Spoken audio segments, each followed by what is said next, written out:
I mentioned before, my granddad was a pastor. I never knew my granddad. My granddad died when I was 3 months old, but he christened me.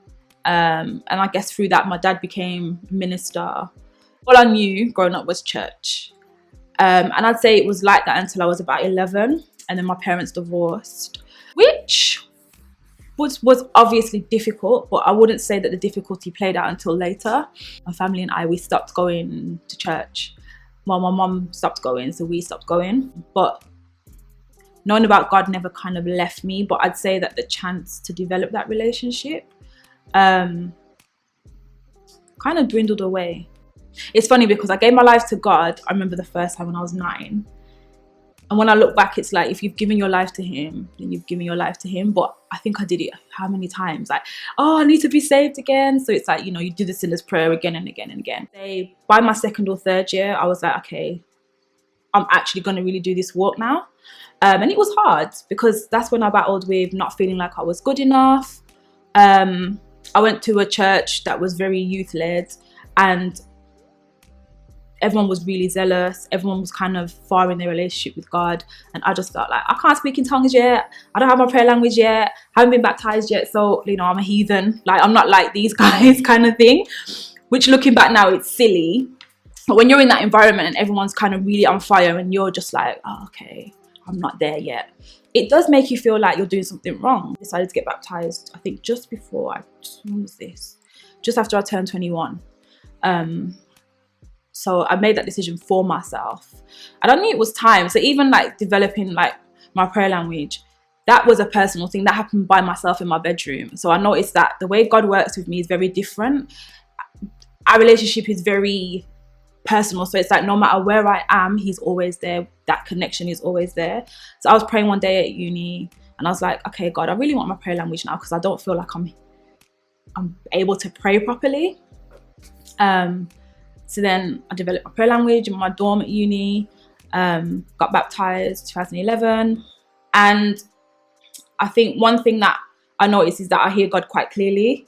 So God would always direct me and speak to me and tell me the way in which I should be going. So it's just little things like that, like literally the direction, when it's clear, it's clear.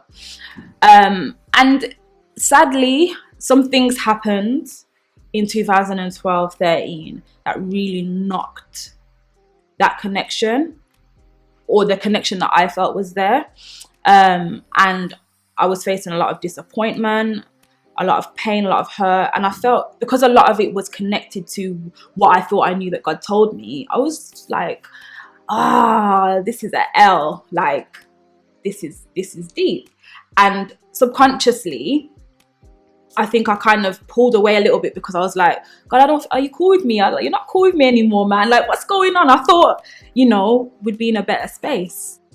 And I think in hindsight, looking back, the journey of healing that I had to go on, it was very intense, but I realized that it was all like God was with me throughout the whole time, and he was still directing me throughout the whole time. I read my journals back and I see that within the thread of all of that, he was there. And I always say, like, now I'm in a different place with God. It's not a bad, it's a good place. But I know now in bad things, he's there with me, walking through it with me, making sure that I'm growing throughout the process. Hard times has definitely shown me who God is, and that he's patient, that he's merciful, and that this grace thing that we read about is not a joke. It's really not a joke.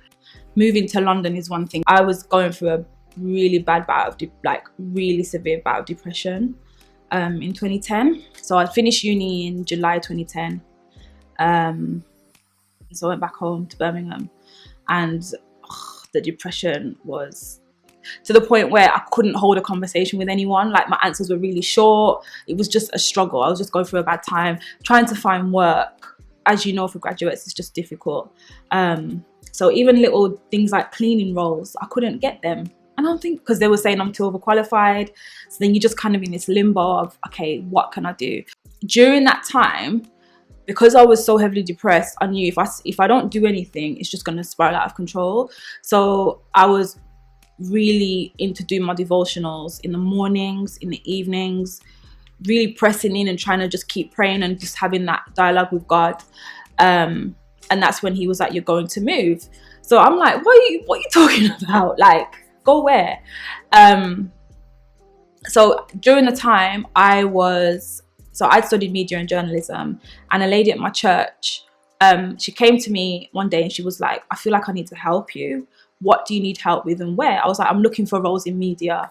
And she was like, okay, I know someone that works in media, and they can help you. So she hooked me up with this person. I met up with him a few times. He was like, okay, I'm going to mentor you. I'm going to find you roles. He found me a role in Birmingham. He found me a role in like Leeds, somewhere, like just different places. And I was like, I don't want to move. And it's funny because I'd always said I don't want to move to London. And then the role that he sent me that was here, it literally leaped out of the page, and it was like, this is the role you need to apply for. So that was a full-time journalist for a charity. Do you know Salvation Army? It's for them. And one of my prayers when I was doing my degree and when I was leaving uni was that if I'm going to work for a publication, I don't want it to be a salacious tabloid. I don't want it to be somewhere that's not sharing good news and positive news. So again, he was listening to my prayers from way back. About a week later, they called me for an interview. So I was like, oh my God, I've got an interview. And not being from here, I didn't know how to get, well, I knew how to get to London, but I didn't know how to get to the place. So my dad was going to drive me down. And the night before, his car broke down. And bearing in mind now, I'm broke. I have no money. The money that I had from my driving, I had to use to book a train ticket to get here. And then I was on the train, like texting, because I have a lot of friends in London anyway. I was texting them like, how the hell do I get to Elephant and Castle? How do I get there? How do I get there? And then this lady, she was sitting opposite me. She was like, you look nice. Where are you going? I said, I've got an interview. She was like, where is it? And I said, it's in Elephant and Castle. She told me the exact details of where I need to go. She was like, I hope you do well. Like, I really feel like you're going to get this. And I don't know this lady. So she got off the train, I think, just before me when we got to Euston. And I was like, I want to tell this woman thank you and bye. She disappeared. I was just thinking, what's going on? Like, literally the guidance. Long story short, I made it to the interview. Even though I was a bit late, they told me that I got the role after the interview. And I know it sounds like nothing now, but when you're 21 and you just left university, getting a graduate role and being paid on such a high level to be a journalist, to travel, to interview celebrities, to do all these different things, it was unheard of. Like, nobody was doing those things at that time. And I really felt like, even though I was going through that bad bout of depression and just not knowing where I was going to be next, kind of listening and always keeping in tune with God and him telling me, okay, this is where you're going. I think that kind of kept me. And there's just so many different things that have happened. Like, I went through a bad bout of depression again after a bad breakup, and it just didn't work out. And I lost about 1.5 stones. So the trauma like really just attacked. I couldn't eat, I couldn't do anything. And then my grandmother died around the same time. And we had a close relationship because she helped my mum raise us when we were young. And it was just so much going on at the time. And I was like, I can't see a way out of this. And again, it was in keeping with that dialogue with God and letting him be like, this is how you heal. Because a lot of my friends at the time couldn't help me. My parents were there for me, but if it wasn't for God and my relationship that I had with him, I wouldn't have gotten through that. And I wouldn't have become that strong woman that I am today. And the things that I'm doing today, my business kind of came out of that pain. And there's just so much that comes out of that pressure. You know, like diamonds, how they develop under pressure. That's literally how I see myself. In 2014, I launched the website, which is called Out the Box. And it was to inspire greatness and to inspire young people to pursue their dreams and passions by connecting with other creatives.